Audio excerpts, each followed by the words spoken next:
बिस्मिल्लाहिर्रहमानिर्रहीम। अस्सलामु अलैकुम वरहमतुल्लाहि वबरकातुहू।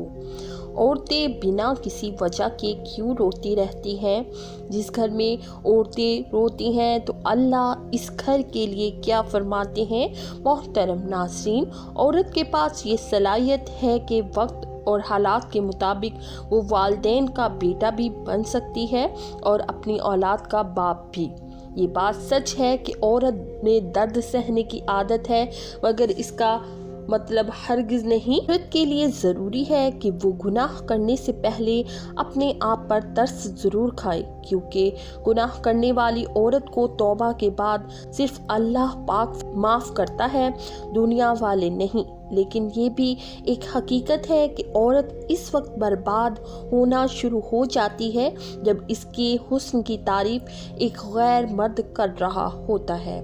मोहतरम नाज़रीन, एक मरतबा हज़रत अली करमुल वजहुल करीम की खिदमत में एक शख्स आकर अर्ज़ करने लगा, या अली, इंसान का वो कौन सा अमल है जिस अमल से घर की तरफ बरकत और रिस्क के दरवाजे बंद हो जाते? हज़रत अली करमुल वजहुल करीम ने फरमाया, ऐ शख्स, मैंने अल्लाह के रसूल सल्लल्लाहु अलैहि वसल्लम से सुना कि जिस घर में घर की औरतें रोती हैं, अपने मर्दों के आमाल की वजह से दुखी होती हैं, तो अल्लाह इस घर की तरफ रिस्क व बरकत के दरवाजे बंद कर देता है, क्योंकि अल्लाह ने औलाद को मर्द की और दौलत को औरत के नसीब में रखा है।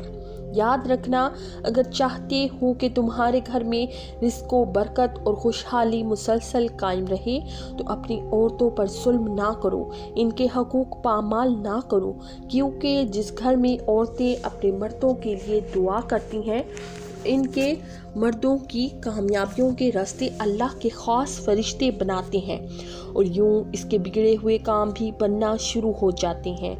और जिस घर में औरतें अपने मर्दों की वजह से रोती हैं, तो चाहे वो मर्द कितनी भी मेहनत करते हों, वो अपने कामों में मुश्किलात और रिस्क में तंगी पाते हैं। मोहतरम नाज़रीन, अक्सर आपने देखा होगा कि औरतें बात बात पे रोना शुरू कर देती हैं, और यकीनन आपने औरतों को मुंह छुपा कर रोते हुए भी देखा होगा। इनमें हमारी माँ, बहन और बेटियां भी शामिल हैं। लेकिन आप में से बहुत ही कम लोग जानते होंगे कि औरतें बेवजह क्यों रोती हैं। तो चलिए आपको इसकी हैरान कुन वजह बताते हैं। मोहतरम नाज़रीन, एक मर्तबा एक लड़के ने अपनी माँ से पूछा, माँ, आप बेवजह क्यों रोती हैं? तो इस पर माँ ने हंसते हुए जवाब दिया, क्योंकि बेटा, मैं एक औरत हूँ। ये सुनकर लड़के ने कहा कि अम्मा, मैं कुछ समझ नहीं पाया।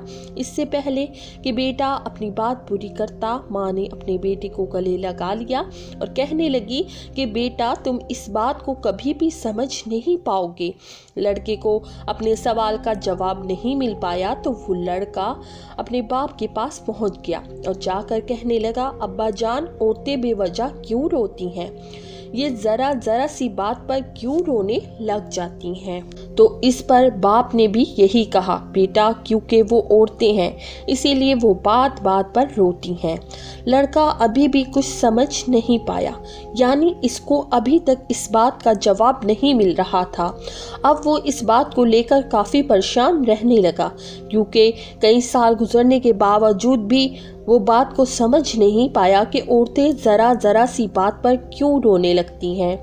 फिर इस लड़के को एक दिन एक बुजुर्ग का ख्याल आया। बस यही सोचकर वो लड़का इन बुजुर्ग की खिदमत में हाजिर हुआ और इनसे इंतहाई अदब के साथ सवाल करने लगा कि बुजुर्ग अंकल, मेरे दिल में एक सवाल है जो मैंने बहुत सारे लोगों से पूछा, कहीं से भी इसका तसल्ली बख्श जवाब नहीं मिला, इसीलिए मैं आपकी खिदमत में हाजिर हुआ हूँ।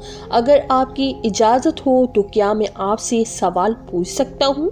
हाँ का जवाब मिलने पर वो लड़का अपना सवाल करने लगा कि एक सवाल मेरे जहन में कई दिनों से गर्दिश कर रहा है। सवाल ये है कि औरतें ज़रा सी बात पर क्यों रोने लग जाती हैं, और अक्सर ऐसा भी होता है कि ये बात बात पर बेवजह रोने लगती हैं। तो इन बुजुर्गों ने फरमाया कि अल्लाह ने औरत को पैदा किया, अल्लाह ने जब औरत को बनाया तो इसको मजबूत कंधों से नवाजा, تاکہ وہ اس دنیا کے ہر بوجھ کو برداشت کر سکے۔ اس طرح اللہ تعالیٰ نے عورت کو نرم اور پیار کرنے والے بازوؤں سے بھی نوازتا کہ وہ پیار دے سکے، اور ساتھ میں اتنی طاقت سے بھی نوازا کہ وہ اپنی کوکھ میں بچے کا بوجھ بھی برداشت کر سکے، اور وہ 9 مہینے تک بچے کو اپنی کوکھ میں رکھ سکے، اس کو پیدا کر سکے، اور وہ کبھی بھی اپنے دھتکارے جانے کا غم بھی برداشت کر سکے۔ اور صرف اتنا ہی نہیں، اللہ تعالیٰ نے عورت کو وہ خاص طاقت بھی عطا کی ہے تاکہ وہ اپنے خاندان کے ہر غم اور پریشانیوں کو بھی برداشت کر سکے، اور اپنے گھر اور اپنے گھر والوں کا پورا خیال رکھ سکے، اور برے حالات میں بھی بنا کسی شکوہ شکایت کے اپنی زبان پر لائے اپنے قدموں پر مضبوطی کے ساتھ قائم رہ سکے۔ اور یہی نہیں، اللہ تبارک و تعالیٰ نے عورت کو نہ ختم ہونے والے پیار اور معاف کر دینے والے دل سے بھی نوازا ہے۔ چاہے عورت کی اولاد کتنی بھی گستاخ کیوں نہ ہو، وہ پلک جھپکتے میں بھی اس اولاد کو معاف کر سکے۔ اور آخر میں اللہ نے عورت کو آنسو بھی عطا کر دیے کہ جب کبھی عورت کی تکلیف یا پریشانی حد سے بڑھ جائے تو وہ اپنی اس پریشانی کا تکلیف کا بوجھ کم کرنے کے لیے اپنے آنسو بہا سکے، اور پھر وہ اپنی زندگی میں دوبارہ پھر سے نئے دکھوں، نئے غموں اور نئے چیلنجز کا سامنا کرنے کے لیے بھرپور طریقے سے تیار ہو سکے۔ عورت کی زندگی کا یہی ایک کمزور نقطہ ہے، اسی لیے عورت کے ان آنسوؤں کی قدر کرنی چاہیے۔ اس لیے مردوں کو چاہیے کہ عورتوں کا ہر طرح سے خیال کریں، ان کی عزت کریں۔ عورت کے آنسوؤں کا کبھی بھی مذاق نہیں بنانا چاہیے، وہ کسی بھی وجہ سے نکلے یا پھر کسی بے وجہ ہی کیوں نہ نکلے ہوں، مگر عورت کے آنسوؤں کی ہمیشہ قدر کرنی چاہیے۔ حضرت علی رضی اللہ تعالیٰ عنہ کی خدمت میں ایک شخص آیا اور دست ادب کو جوڑ کر عرض کرنے لگا، میری بیوی میرے گھر کا کام صحیح نہیں کرتی، نہ میرے کپڑوں کی دیکھ بھال کرتی ہے، نہ گھر کی صفائی ٹھیک طرح سے کرتی ہے، تو کیا میرا غصہ کرنا صحیح ہے؟ بس یہ کہنا تھا تو امام حضرت علی شیر خدا نے فرمایا، اے شخص، کس نے کہا تمہاری بیوی تمہارے گھر کا کام واجب ہے؟ یاد رکھنا، اسلام نے عورت کی عزت کو جتنا بلند کیا ہے اتنا کسی مذہب نے نہیں کیا۔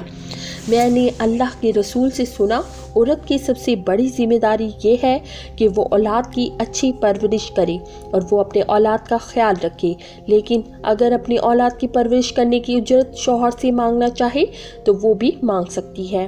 اور تم گھر کے کام کی بات کر رہے ہو، خوشی سے گھر کا کام عورت کرتی ہے، گھر کو سنبھالتی ہے تو یہ اس کی عظمت ہے، اس کا بڑا پن ہے، اس کا شکریہ ادا کیا کرو، اس کا احترام کیا کرو۔ میں نے اللہ کے رسول سے سنا کہ جس وقت عورت اپنے گھر کا کام کرتی ہے، اس وقت اللہ اپنے فرشتوں کو زمین پر بھیجتا ہے اور کہتا ہے کہ جب تک یہ عورت گھر کے کام کرتی رہے اس کے لیے عبادت کرتے رہو، اور وہ پورا وقت جو عورت گھر کے کام میں لگاتی ہے وہ اس کی عبادت میں شامل ہو جاتا ہے۔ یہ عورت کی عظمت ہے کہ وہ تمہارے گھر کو جنت بناتی ہے، تمہارے بچوں کو عظیم انسان بناتی ہے۔ لیکن اگر کوئی عورت پر ظلم کرے اور روز محشر میں اللہ اس انسان اور دوزخ کا ایک دروازہ ان لوگوں کے لیے کھولا جائے گا اور یہ کہا جائے گا یہ وہ انسان ہیں جنہوں نے اپنی عورتوں پہ ظلم کیا، ان کو حقیر سمجھا اور ان کو غلام سمجھا۔ اللہ تعالی ہم سب کو ہدایت نصیب فرمائے، آمین۔ اسی کے ساتھ دے مجھے اجازت، اللہ حافظ۔